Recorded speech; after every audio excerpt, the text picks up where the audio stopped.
حضرت یوسف علیہ السلام جب 32 سال بعد اپنے باپ سے ملے تو باپ بیٹا گلے لگا کر اتنا روئے کہ بے ہوش ہو گئے، پھر اٹھے اتنا روئے کہ بے ہوش ہو گئے۔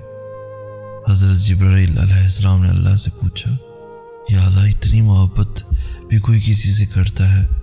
اللہ نے فرمایا، جبرائیل میں امت محمدی کے ہر فرد سے اس سے بھی 70 گنا زیادہ محبت کرتا ہوں۔ آخری تو نہیں مگر سب سے اہم قدم اللہ سے ملاقات کا دعا ہے۔ دعا پروٹوکول کی طرح ہوتی ہے جس میں اس بادشاہ کے سامنے اپنی بے بسی رکھی جاتی ہے، گر گرا کر اسے منایا جاتا ہے۔ دعا کے ہر حرف پہ انسان اس بات کا اعتراف کرتا ہے کہ تو ہی بادشاہ ہے، تو ہی واحد ہے، تو ہی اول ہے، تو ہی آخر ہے، تیرے در سے آخری امید لگا کر آئے ہیں، تو ہی عطا کرے گا کیونکہ تو ہی بس عطا کر سکتا ہے۔ دعا پہاڑوں کو بھی سر کرنے کی صلاحیت رکھتی ہوئی اور لکھی ہوئی تقدیر کا ایک ایک حرف بھی بدل سکتی ہے۔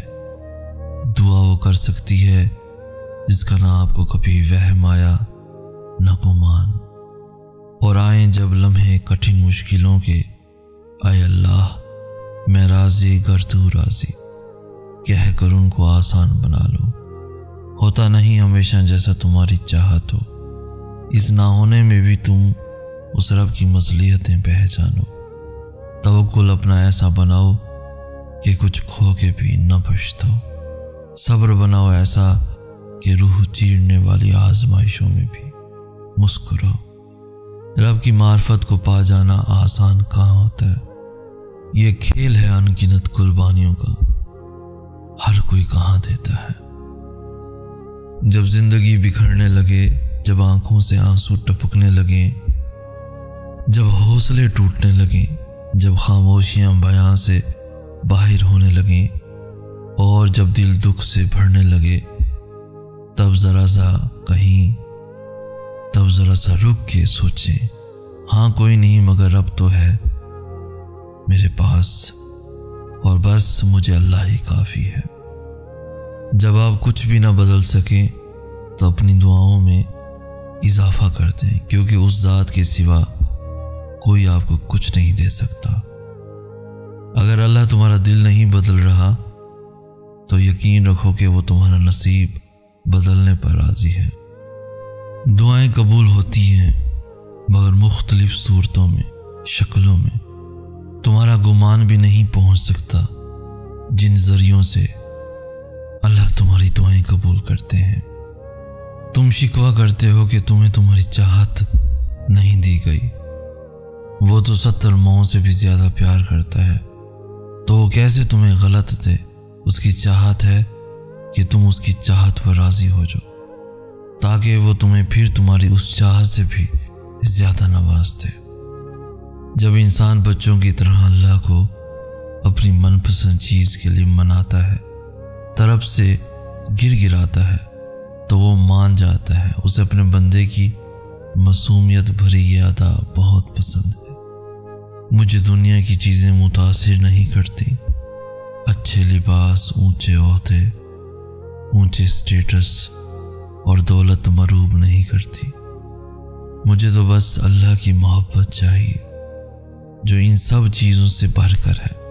اب مجھے وہ لوگ مروب کرتے ہیں جو مجھ سے اللہ کی محبت میں آگے ہیں، جو دین میں مجھ سے آگے ہیں، جو اللہ کی محبت میں شدید ہیں، جن کا عمل مضبوط ہے، جن کا بھروسہ اللہ کی ذات پر ہے، جن کی باتوں میں اللہ ہی کا ذکر ہوتا ہے، جو ہر بات میں اللہ کو کریڈٹ دیتے ہیں۔ اب مجھے ایسے لوگ آئیڈیل لگتے ہیں جن کو دیکھ کے مجھے بس اللہ یاد آ جائے۔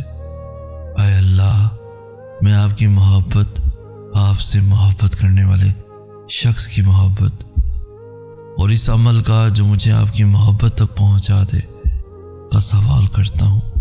اے اللہ، اپنی محبت کو میرے لیے میری جان، مال اہل و عیال اور ٹھنڈے پانی سے بھی محبوب بنا دے۔ آمین ثم آمین۔ دعا کی قبولیت کے لیے یقین بہت ضروری ہے، اور یقین صبر کے بغیر کبھی نہیں آ سکتا، اور صبر سے بہترین عبادت اور کوئی نہیں ہو سکتی کہ جب تم اس دل کے تڑپنے کے بعد بھی اللہ کی رضا میں راضی رہتے ہو اور دن رات بے بسی سے صرف اس کا نام پکارتے ہو، وہ جس کا نام الصبور ہے یعنی صبر دینے والا، پھر وہ کیسے تمہیں تڑپتا ہوا چھوڑ سکتا ہے؟ وہ جس کا نام العلیم ہے یعنی جاننے والا، پھر وہ کیسے تمہارے دل کی کیفیت سے بے خبر ہو سکتا ہے؟ وہ جس کا نام الرافع ہے یعنی بلند کرنے والا، پھر وہ کیسے تمہیں گیرا رہنے دے سکتا ہے؟ وہ جس کا نام ہی القادر ہے یعنی قدرت والا، اس کے لیے پھر تمہارے ہر گمان کو حقیقت میں بدلنا بھلا کیا مشکل ہے؟ جب اللہ چاہے گا سب بدل جائے گا۔ جو اب تک نہیں ہو سکا ایسا نہیں ہے کہ وہ کبھی نہیں ہو پائے گا، جو اب تک نہیں مل سکا ایسا نہیں ہے کہ اب وہ کبھی بھی نہیں مل سکے گا۔ جس منزل کا انتخاب عرش والے نے کر رکھا ہے اس تک پہنچنے سے تمہیں دنیا کا کوئی راستہ روک نہیں سکتا۔ ضروری نہیں ہے کہ جو مانگا جائے وہ اسی وقت مل جائے، اور یہ بھی ضروری نہیں کہ جو نصیب میں نہیں لکھا وہ پھر کبھی نصیب کا حصہ نہ لکھا جائے۔ بس یہ ساری وقت کی ترتیب ہے، سب کچھ اللہ کی منصوبہ سازی ہے۔ تمہارے سوچے ہوئے وقت کے مطابق نہ صحیح، مگر جو بھی ہوگا تمہاری رضا کے مطابق ہی ہوگا۔